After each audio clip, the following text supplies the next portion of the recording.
It's Jeff Woods, host of the Legends of Classic Rock, and this is the Lessons of Classic Rock with Drew Stefani.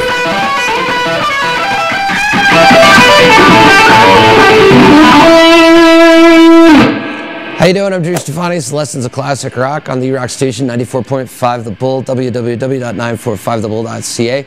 All right, so far we've given you 3 lessons. Showed you Led Zeppelin's Rock and Roll, Intro to Thunderstruck, and last week was Sweet Home Alabama by Leonard Skinner, Herd's Battle Cry.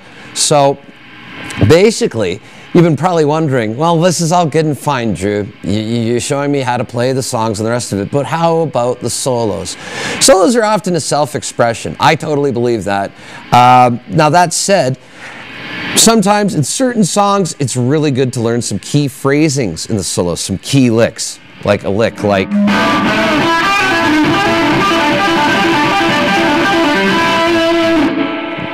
That said, though, I'm going to show you a basic theory or basic roadmap, because that's really all theory is. People hear the word theory, they get scared, they run off because it sounds like, well, school, and school sounds, well, for most cases, kind of boring, and that's not what this is about.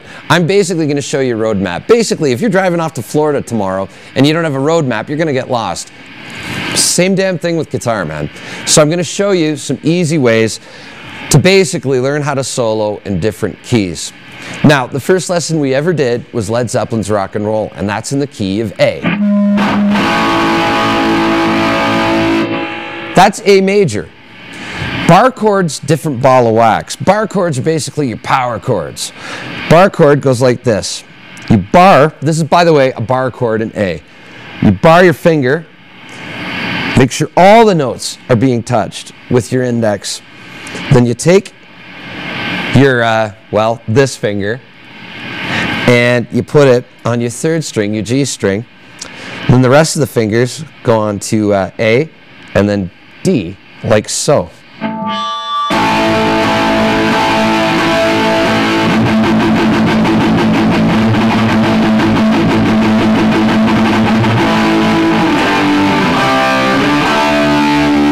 Those are your bar chords. So, this is in the key of A. Well, what would the next bar chord position be? Well, it's much like the alphabet.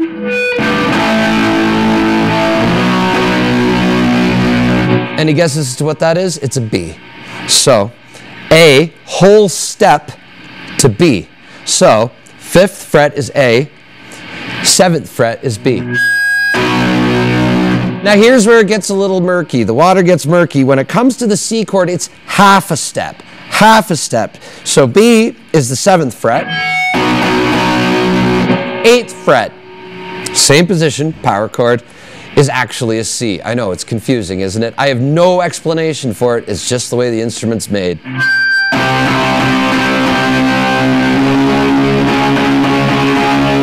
Another half step, and it's D.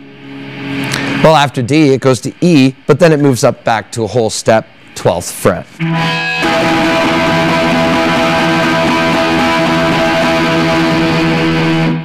So, we're going to go up to whole step up to the 3rd fret, and you're basically playing a G chord.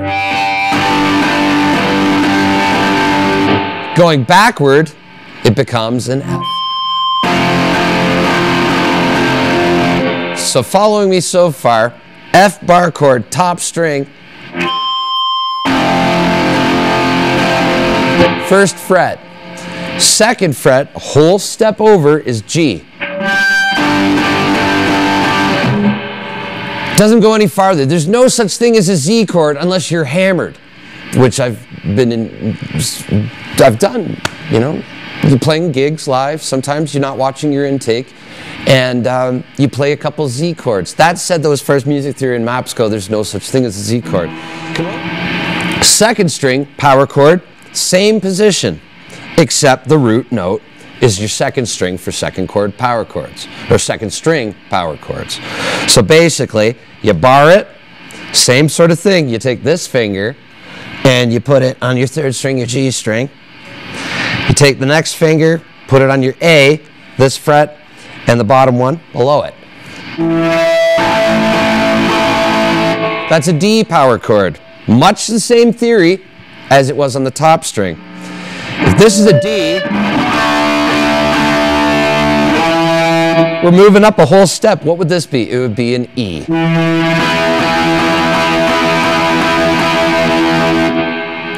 D, again, 5th fret.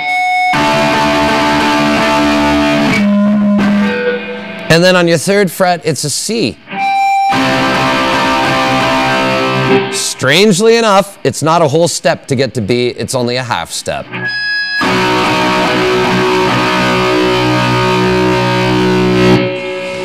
Now, as far as soloing with this goes, I'm going to show you the minor pentatonic scale.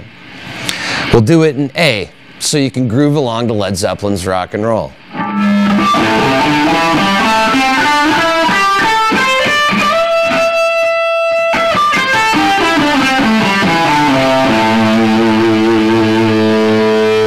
Now we're going to play it real slow.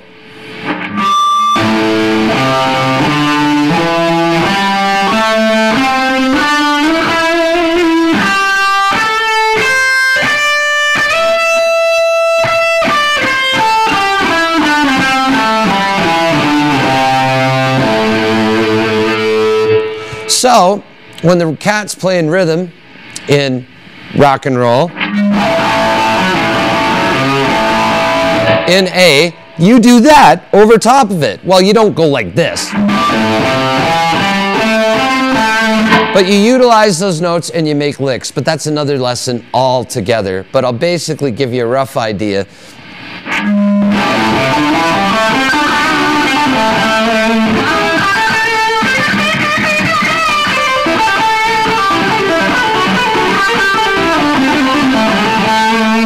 That's all the gnarly stuff that you can do in the key of A. And then there's A major, but that's a whole other lesson. Any questions, any comments, send me an email to dstefani@945thebull.ca. Thanks for watching The Lessons of Classic Rock.